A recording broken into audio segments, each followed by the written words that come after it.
Are we going? We're going. Is that recording? We're recording. Forgotten how to do this. It's been a few weeks. It has been a few weeks. Well, in all honesty, we haven't actually got anything. We're poorly planned today. Well, So we're just gonna have to go with the flow.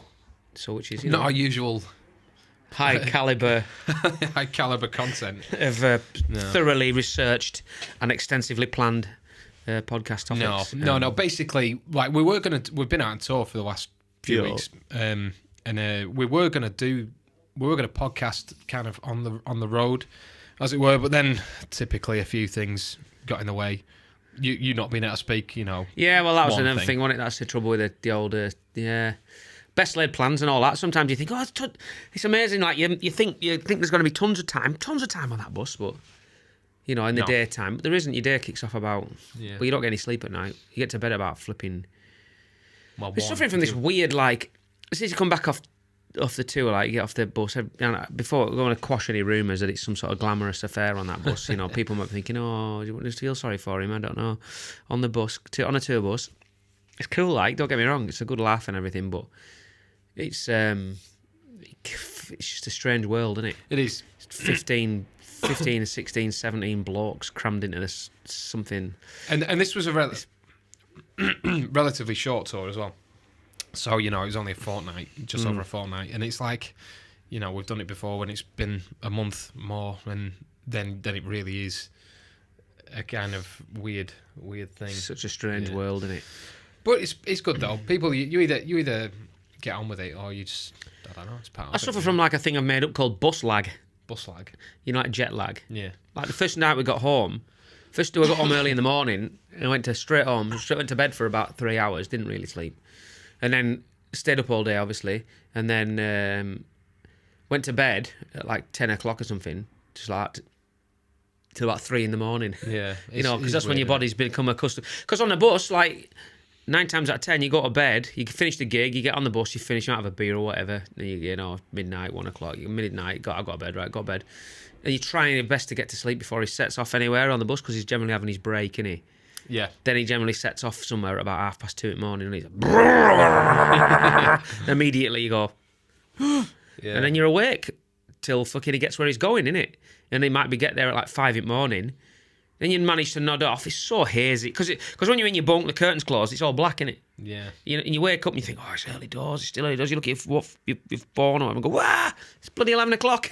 Yeah, it is such an odd environment, and some people love it, like instantly. I don't mind it, but it does take a while. Like that first sort of, it's not our first time on them or anything, but even now, the first time night you get on and you're heading down and to the first venue or whatever, and you sort of go to bed, and then it's just it's like you haven't had the buzz from the gig or anything like that. You're just sort of like, what am I doing?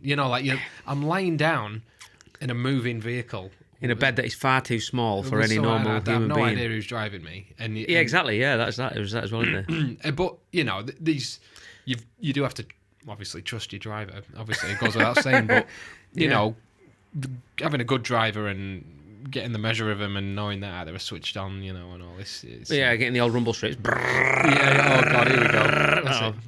He's had a stroke. That's it. Fucking great. And you wait for the silence and then the fucking thump. And there was a moment on that bus I was led in bed, and then all of a sudden, oddly, I don't know if he must have dipped his clutch or something, and it just went quiet for about 2 seconds, and I was like, I just imagined we were flying through the air. Off a cliff. Next minute, it was going to be spladoosh. like a big turd in the toilet. In the water. Down we go to the depths of the fucking... That's grim. River Loon or whatever. Yeah.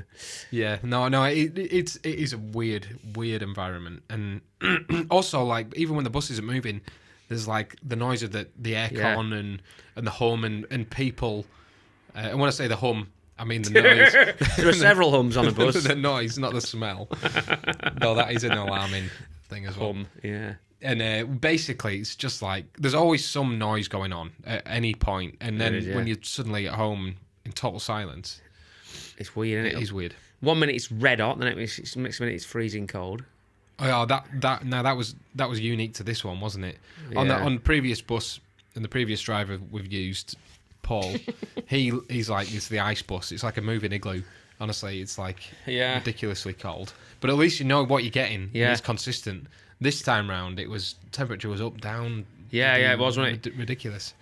I prefer going to bed when it's freezing cold. At least then you can prepare for it. You know what I mean? You let your duvet do its work, don't you? I agree. I think. Oh, it's boiling out. I think that's the preferable, because it's easier to cool down than it is to. Sorry, it's easier to warm up than it is to cool down. Exactly. So that's the thing. But I mean, there was a night later on at the end of the tour when I was really full of cold, and I'm lying in my bunk and I can't breathe. Like, you know, it's like when it's all just like horrible. Can't breathe. Can't see. Things are shut. I've got this fan blowing like. They're not quiet either. It's not quiet, is it? No. In your little cabin, you've got like a little blower, and it's either you cool down or you have to go to sleep with. It's like, what's the fucking and worst? there's you can't direct it and divert it or anything like that. It's literally right above your face, and and I'm there, and anyway, I'm like, and I can't breathe, can't see, can't hear anything, and I felt for the first time properly claustrophobic. Did you, right? Yeah, I curtains were wide open, and I was like gasping out over the thing. Horrible. Yeah. Never felt like that before. And then I went down. Don't want into too many details, but like try to clear some of the crap out of my nose and all that. And then I got a massive nosebleed. Yeah. Because I had, big nose and all that. It just happens, and there's a lot of blood in there. And anyway, I've got a nosebleed, and so I'm like choking on it, and it's just like fucking hell. And I think we were driving between Leeds and Edinburgh, so we're up some windy road as well. Oh, right, yeah. Thrown all over the place. That journey's awful, isn't it? That journey is horrific.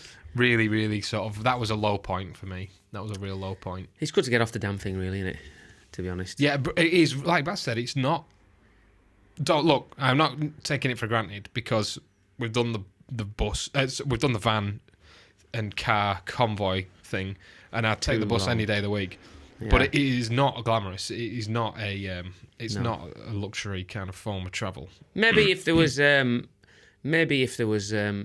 some of the really, really, really top end buses, I mean, are really smart. Maybe they're slightly different. I don't know. It's surprising though, like how far up the kind of food chain you need to be before you're starting to use, those kind of those with the bloody shower in it and stuff like that. Yeah. Yeah, and they sleep about 4 people. Yeah. Nah, we're still. I'm still, feeling very fortunate to be able to. It's amazing. Yeah. Use what we do use, but just to dispel any illusions that the alternative hotels. This is crap. It's just awful. The beds might be comfier, but you get less sleep because you got to come out the venue and then travel to the hotel, which can take... And you're generally sharing a bed as well, remember, because we're too tight for that. Too tight for it. Giving everyone their own bed. We're not too tight for it at all. We enjoy it. We can tell the times are hard because we've had to sell our table. We had to sell our table. We've pawned it. We got rid of it. Well, we sold the wood and we melted the legs down. Yeah. Sold it to some travelling gypsy some local gentleman of the road, shall we say? I remember. I don't know if you remember. We did that. We didn't really. We did a charity run thing on the treadmill. That treadmill, for the London Marathon, for Mind.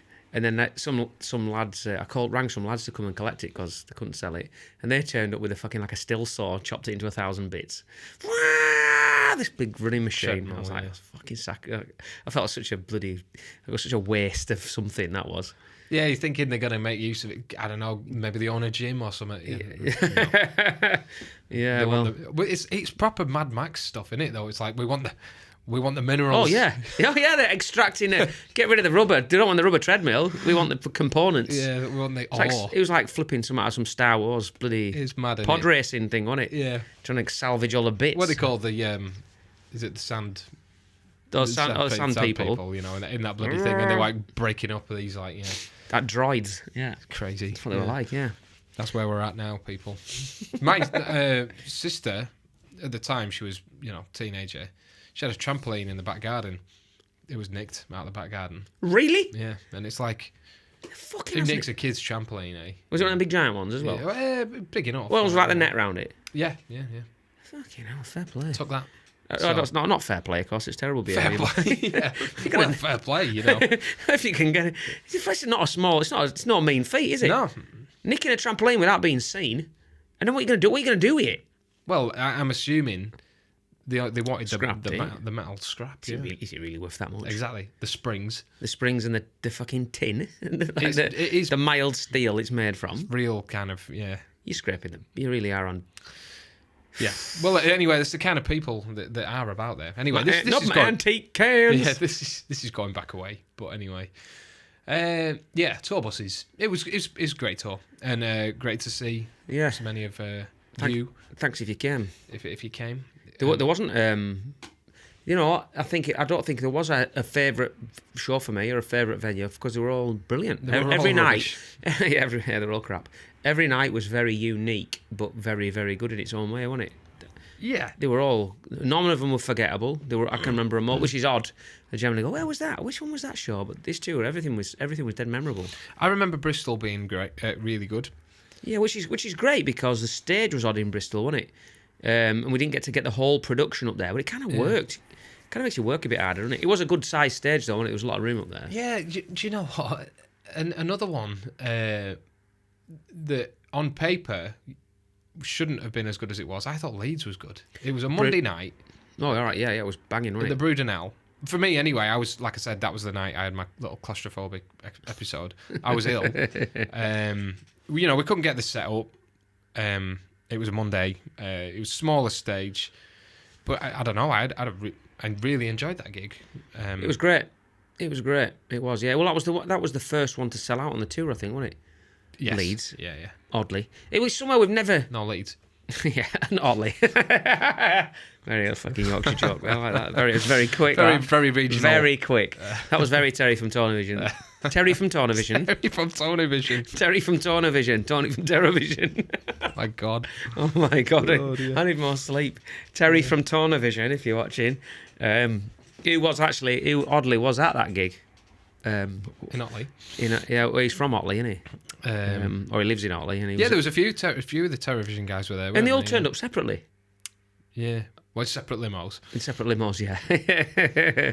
which was strange. Three of them were there. Yeah, which is nice, isn't it? You know, that's lovely, isn't it? Yeah. No, it's I mean, bloody hell! I distinctly remember actually. This is weird. I remember going when I moved back from uni and we were starting the band and all that. And I had kind of my own room to myself at home, which I'd never had before. Because do you want to tell this story? I'd always shared it. Sure. I'd always shared a room with Alex, my brother, Yeah. drummer in the band.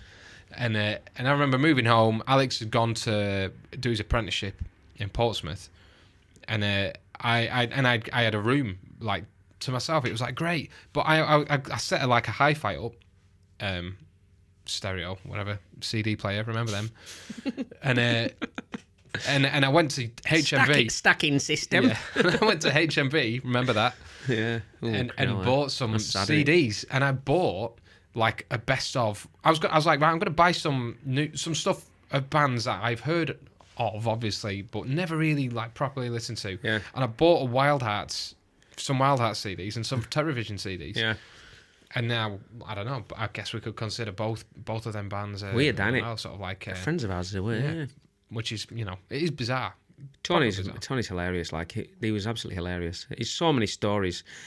You know, they weren't going a million years before us, but even the stories they've got to tell are much cooler than any of the stories we've got to tell. You know what I mean? They come from the. They were around in the 90s where Yeah, it was massive, wasn't it? there was money still, like there still is money in the music business. Don't believe anyone who tells you otherwise. But nothing like what it was. You know, No, it wasn't. It doesn't get bandied about like it did, does it? No. Advances and fees and things. Yeah, it's ridiculous. Yeah, they're a brilliant guy, Tony. What a funny bloke he is. He's a funny guy. Yeah, Very I funny. only shook hands with him and I didn't really talk to him because I was talking to other people. But good to see him down. Yeah, it's great. Yeah, it was very cool indeed. Yeah. But it's good to be back. It's good to be back here. It's taken a few days to get over the slump. Fold all them t-shirts up, count everything. But we're back. We're back at it. Yeah, well, it's a weird situation, really. I don't think we've ever been in a situation where we've had such a long gap without playing, then an intense sort of tour, and then another long gap really without playing. Yeah. Yeah. 2 months we've got till the next. It was next weird gig. that first show in Portsmouth. I was like, yeah, well, you probably were. I think everybody was we were a bit like, ooh, bit on edge. It was like we haven't played for what? How long had it been? 6 months? No, 6. Was it? No, No, well, not yeah, 6 it would have months, been end of November. End of October was when we. 4 or 5 so, months. Yeah, Yeah, 5 no months, shows. That is the longest in Ever, 3 years we've been going. It was weird, like staring out on stage and thinking, "Oh, are we going to be any good?" But nah, turns out we fucking were good, very good. not lost it at all. That Portsmouth show, we had nothing anyone would have noticed, but we had quite a technical problem with the lights. It was the lights really, nothing else. So I mean, if you obviously no one had ever seen the show before, so How would they know? how would they know? Hey? But it is a bit of a kick in the shins in it when you've rehearsed this thing and it's so planned, and then there was a problem, which we knew kind of and addressed it and fixed it right away, and it wasn't a problem for the rest of the tour. But yeah, No, so this is why bands like have warm-up shows, but we don't. it's a luxury, a warm-up show. We did we did some pre-production days, didn't we? And had a bit of a warm-up run through the set. But these things happen, though. That's how you deal with them on the road, isn't it? You just learn to deal with them. The more problems you get on the road, I think sometimes it's good. You just learn not to freak out, don't you, and stress, and just keep calm and get through it. It's got to be a pretty catastrophic error to ruin a gig. Do you know what I mean? Like to properly, even at when we played Download last year, and all the in-ear monitors Went off. Like, I don't know how you were, Karen. I thought I had it bad. Like at least I could hear my voice through the front of house. You lads couldn't even hear each other, could you? Weird. It was proper weird. That is bizarre. It was like you're playing on the stage, and I could hear the strings on my guitar. I was like, these are fucking useless now. You take. Did you take your in-ears out then? Yeah. Did everybody do that? All of you? I have no idea. I don't know. I didn't know if it was just me. Didn't know if it was mind-blowing, or whatever. But yeah, you just you crack on, and that's where Fucking hell. experience come. What can you do? You just Can't walk off. You look how much of tits, don't some you? people Throw do. throw a massive strop and leave the stage. Yeah. Nah, fuck that. Nah, you just crack on, and people don't know, and absolutely no one would have known. In your own head, it's the biggest thing and the biggest disaster in the world. Nobody knew, did they? No one knows. No one knows. As long as you can play the notes and you are making noise, to me it's no different. Well, it is different, but when we used to play all them years in pubs and you can't hear anything, you've got the opposite problem. It's everything's too loud. Yeah, to the point where you might as well not hear anything. Yeah, There's exactly. no definition. All you can hear is just cymbals in your ear hole. And because Alex hits him hard, and he still hits him reasonably hard. But back then he really hit him really harder back hard. then. Yeah, he did. Yeah. Well, he's come a long way, hasn't he? He has reined it in a bit. He used to just too hard, to be honest. fucking unbelievable. Yeah. When you watch truly good drummers, like they never hit as hard as you think. No, like the microphones do the work, don't they? But it's reining in the enthusiasm, isn't it? That's the difficult thing, which is something you don't want to lose, is it? But you kind of want to. You don't want to get out of control, innit? The enthusiasm and the fire and all that. Yeah, it's Difficult one. That's it, and I imagine it's the same with singing as well. Like you instinctively want to just go harder. Yeah, well, it's all right when we're singing. Before you go on stage, you think, right, Barry, right, rein it in tonight. You don't need to sing as hard or as much, and control it, and it can do it. But the second you get out on stage and you're giving it, you're going, yeah. You're getting caught up, and you think, I want to give everybody. I worry about my voice tomorrow. That's what you think, and it's like, fuck me. Yeah, you're giving it loads. You went into this one not being well though. You haven't been well for. Yeah, it was strange. Yeah, that might have had something to do with it. Yeah, the COVID. I feel sorry for vocalists really more than anything, because COVID's made it even harder to sort of. Well, for me anyway, because you have COVID and then it lasts, a week, something. But then it leaves all these, lingering issues, even tiny issues like chest, like a wheezy chest or a weird sore throat for, weeks and weeks and weeks afterwards. It doesn't really affect you day to day, but when you come to use your body or your voice to its maximum force, it's like it starts to fucking have an issue, yeah. And it's like, how did You don't know when you from year to year when your tour's coming up if you're going to end up catching bloody COVID the week before a tour or something. It's a bit of a Yeah. Which I have been thinking about. You know, do I, because of my job, does it my responsibility to wear a mask more often? You know, nobody wears masks anymore, do they? Really, apart from, I would say, old people. But I'm walking into a joke there, aren't I? But yeah, you know, do I have to wear a mask more often to save my leading up to a tour? You know, I guess a few months before. Yeah, I mean, I don't know. It's weird, isn't it? Because you stand to lose a lot if you have to cancel a tour. Well, like for instance, on that tour, if we hadn't have knocked Norwich on the head, we would have had to. Well, we're going into the business thing here. It's a bit boring, isn't it? And a bit looking behind a curtain. Not very romantic, is it? But you know, we'd have had to pay for that bus, 5 days for that bus. Whether we used it or not, we'd have come home. He'd have had to be paid for, and all them crew guys, everything, you know. Well, just and all them let down people with tickets as well, you know. So, well, just as an insight, really, I think we probably lost between $3,000 and $4,000 just on that cancelled show day alone. Yeah. So that's, you know, and there really wasn't everybody completely understood, and there was absolutely no way it could have happened. It wasn't like, could we, should we, you know, it was like, it became very clear that this can't happen. Not to any kind of standard at all. And so we had to make the call, and everyone did understand.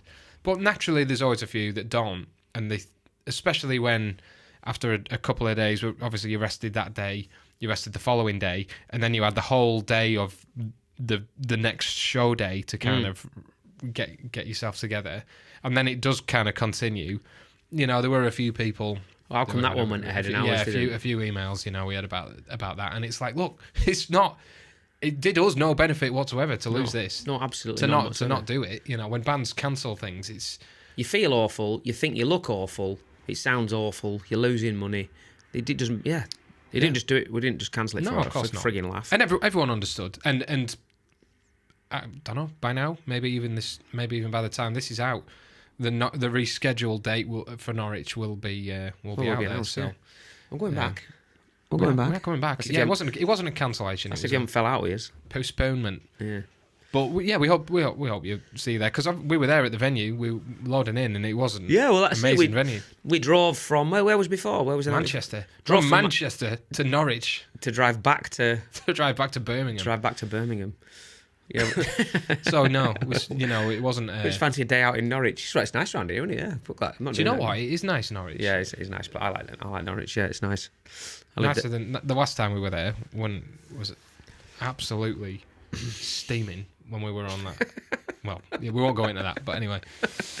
We went in the same. We wound up in. It was like some sort of frigging time warp, that place. We seemed to go in there.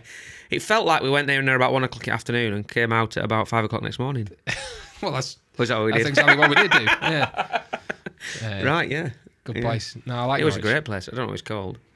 It feels old, doesn't it? It feels like an old place. Yeah, there's Norwich. It's kind of two halves to it, isn't there? There's a bit more of a modern side to it and like an oldie worldy side.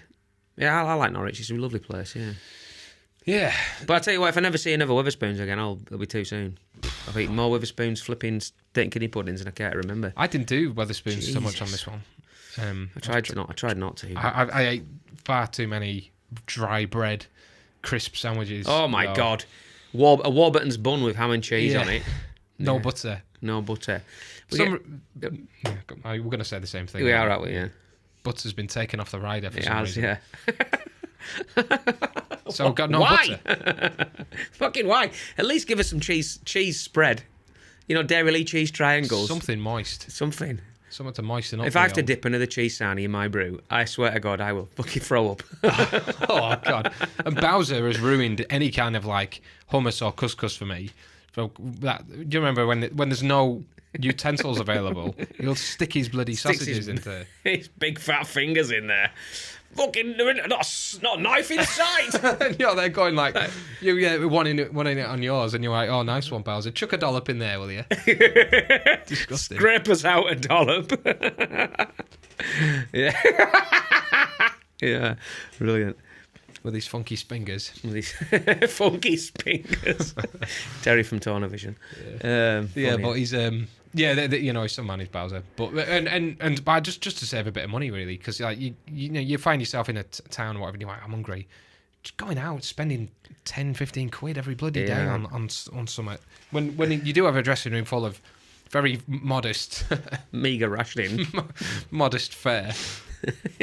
Because this is another thing people don't understand, that a rider isn't free. You don't go, I want caviar, champagne. It's like, fine, they'll get you it, but you're being charged for it. You know, Yeah. It's like, what do you want us to get you in? Exactly. Let's quash that rumour straight away. Yeah. Oh yeah, you want us to come and play your venue? Well, I'll tell you what we want. We want this, this, and this. Yeah. Oh, it can be like that. I mean, if it's agreed in advance and you say, fine, we'll do this event, but you must supply this as part of it. But kind of by default, if you want a rider, You pay for it. It's a paid for thing. It's basically just a pre-order for what you want to eat after the show, isn't it? Yeah, all right. Just what you want available at the venue. Yeah. So with us now, it's very kind of. So if you're one of them people that skulks into our flipping back room after a show and starts drinking all our beer, we bought them bloody beers. Yeah, don't think you're having one over on the flipping venue. A few free scoops. We bought them. Yeah. Nah, people. Well, to be honest, they've been disappointed anyway because there was no beer on the rider, was there? Was it like a crisp sandwich? This time round, not as many people backstage this tour, funnily enough. No, but anyway. I think that did make a difference. I think not that we ever drank before gigs anyway, but it's nice not to have the temptation, isn't it? By the time the gig's over, you're so knackered. It's like I can't even be asked. Just give us. I might have a bottle or two, and then you're just done. But when you haven't been drinking and then you come off stage and have one, they do taste better, don't they? You know, when when everything's on the bus and you sat on the bus and you have that beer, it's like, well, not that I had one, but and the crew were all loading. The crew was everyone's out of work outside, and you're sat on that bus going, "Oh, fucking hell, this beer's good." Yeah. Where's my kebab? No, we don't. It was a very I don't know. Yeah, a very sober affair. I thought this tour. It was, yeah. But in a good way. But we'll have to do it again soon. Yeah. Watch out. Watch this space, folks. Watch this space. Yeah. Yeah. We'll be out and about. Well, before the end of the year, anyway. I'll tell you that much. But yeah, thanks for coming. If you were there, cheers. Hope you appreciate it. Hope you enjoyed it. Hope you appreciate it. I don't know where that came from. Hope you appreciate it. Have you realised the fucking work that went into that tour? Big shout out to the Virgin Marys as well, who mega amazing guys, absolutely funny. Awesome. Danny admit. Well, to be fair, the pair of them really funny guys. Yeah, they are hilarious, aren't they? Yeah, very good. But yeah, we'll be out again later in the year, so keep your eyes peeled. Yeah, you unappreciative bastards. Yeah. Cheers.